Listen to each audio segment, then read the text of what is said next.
Mga ka-good news, gusto niyo bang manalo sa loto ng paulit-ulit? O kahit 10 beses sa isang buwan? Well, ito ang balita ng Frontline atin panoorin dahil isang tao lamang nananalo ng 37 beses sa 3 buwan. Imposible o posible? Atin panoorin ang video.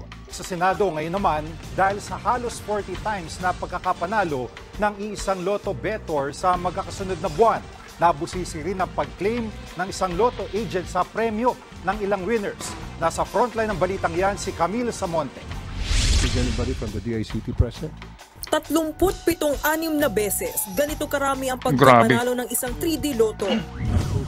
Iyan ang isiniwalat ni Senator Raffy Tulfo sa pagpapatuloy ng pagdinig ng Senate Committee on Games and Amusement sa integridad ng PCSO Lotto Games. Noong una ay yung 6-digit Lotto, Super Lotto Games ang merong scam. Ngayon ay dahil sa nakikita na yon at napansin na, sa Swertres naman ngayon bumabanat ang mga scammer sa Lotto. At sa tingin natin ay inside job ito. Bakit ba mananalo ang isang tao na halos araw-araw mananalo sa Swertres? Napaka-imposible, di ba?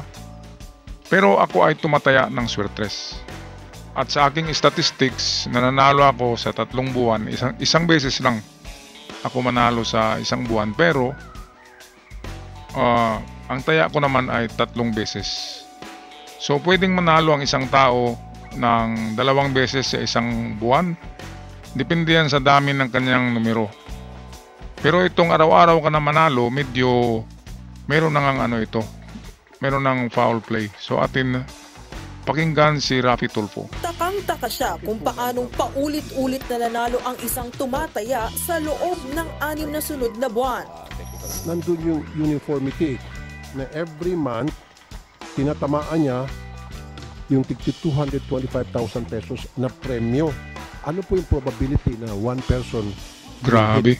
many times in the period of 6 months with the same amount? Sa datos mismo ng PCSO, mula July hanggang December 2023, iisang pangalan lang ang nakakuha ng jackpot prize sa 3D Lotto. Siya ay tinawag na Person B at kada jackpot na kanyang tinatamaan, 225,000 pesos ang kanyang iniuuwi. Ito ang merong anomalya. Kasi bakit pare-pareho ang figure ng kanyang nakas out? Ang premium niya, bakit 225,000 palagi? Di ba pagtataya tayo, hindi naman palagi tumataya tayo ng 100 pesos, minsan 50 lang, minsan 150, ganyan. Itong 225,000, ang laki-laki ng puhunan yan.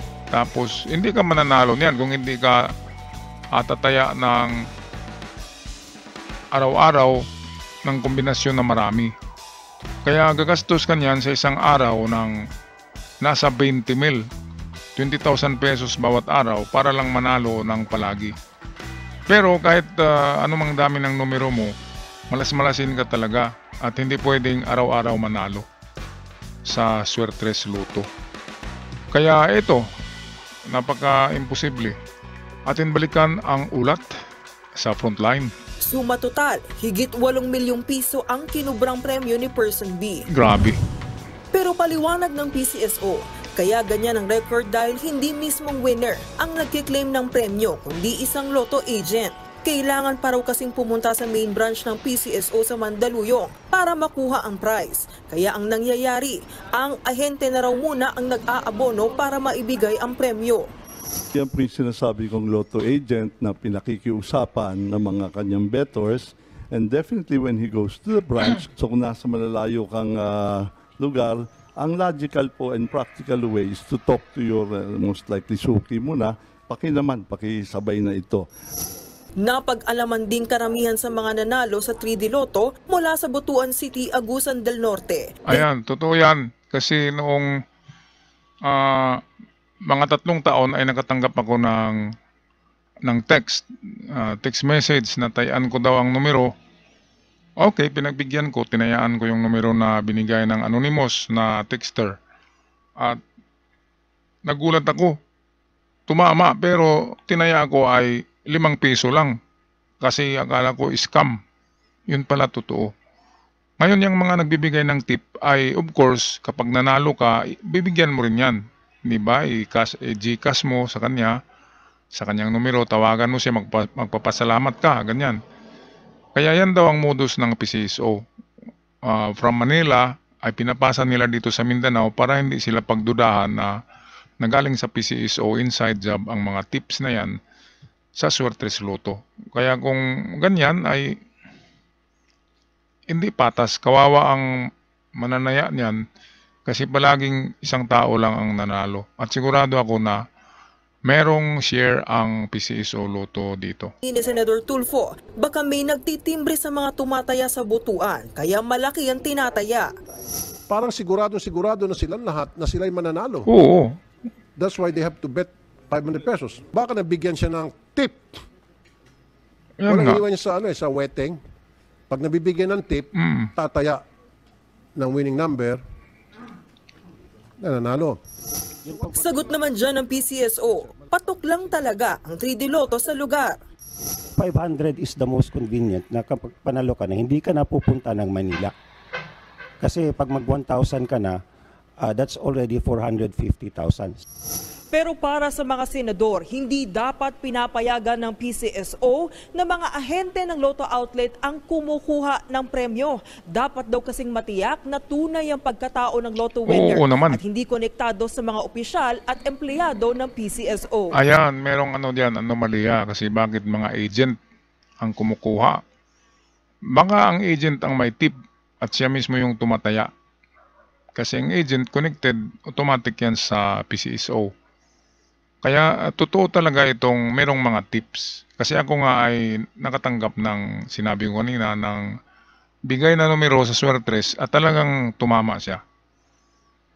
Kaya yung mga ganyan na kapag nakatanggap ng numero, ay tinatayaan nila ng malaki. Tsaka nirarumble pa nila yan. Pero yung target, malaki talaga. Tumataya sila diyan ng 500, 200, 300. Samantalang ako, pinakamalaking taya ko ay 20 pesos lang. Araw-araw yan pero nanalo ako minsan sa isang buwan, isang beses lang. Minsan sa isang buwan, wala. Pero sa 3 buwan, tatama ka talaga kapag araw-araw kang tumaya ng Suertes. Okay, scam o hindi ito, mga ka-good news. Lotto winners din daw na walang tax identification number, kaya hindi ma-verify kung nagbabayad ba sila ng tamang buwis. Ito. Atin pakinggan muli ang balita. Ikinabahala rin ng mga senador na may namumuhunan sa Lotto Games. Nitong January 16, 2023, may namuhunan daw ng 90 million pesos sa 3 Lotto outlets sa Maynila. Kasabay niyan, dinagdagan ng PCSO ang jackpot price sa 649 Lotto game. At ang better daw na ito, kalaunan ang nag-uwi ng 600 million pesos na premyo. Hindi naman siya mag-invest ng 90 million sa isang game kung hindi sigurado. Na hindi siya sure Oo. na malaking posibilidad na mananalo siya. Nobody in his right mind, if he or she has that 90 million, itatapon niya sa sugal. Oo. Susuriin naman ng Anti-Money Laundering Council kung mayroong ganitong anomalya. Pagsasagawa ng executive session ng komite para talakayin ang pagkakakilanlan ng iba pang Lotto winners. Iimbitahan din sa susunod na pagdinig ang mga sinasabing Lotto outlet agent. Ayan, tama lang yan. Kasi sobrang mafia ang larong ito. Minamafia na. At ginagawang negosyo na. Mamuhunan ka lang, tatama ka, di ba? Merong mga deal na ganyan na sige, tayaan mo yan ng isang buwan. Ikaw ang mananalo niyan. Pero gagastos ka ng ganito, 90 million pesos versus 600 million. So nanalo siya ng 500 million. Ang puhunan niya ay almost 90 million. So 100 million, sabihin natin ang puhunan, nanalo siya ng 600. 500 ang kanyang nauwi. 500 million. Kaya panalong panalo. Ang sambayanan, ang mga tumataya, ang kawawa. Kasi yung nanalo ay talagang binigyan ng tip ng PCSO. Yan din ang hinala ko, mga ka-good news. Kaya kung kayo tumataya ng Suertes, isipin nyo na lang na yung tinaya nyo ay baka makatulong sa mga mahihirap, makakatulong sa charity ng PCSO. Yan na lang. Kasi parang talaga, Parang ginagawa na nitong meron ng anomalya. Iilan lang ang nanalo niyan, paulit-ulit lang. Yun ng mga tao pa rin yun. Okay, so hanggang sa muli, mga ka-good news, ako'y magpaalam na. Salamat sa Frontline Pilipinas. God bless.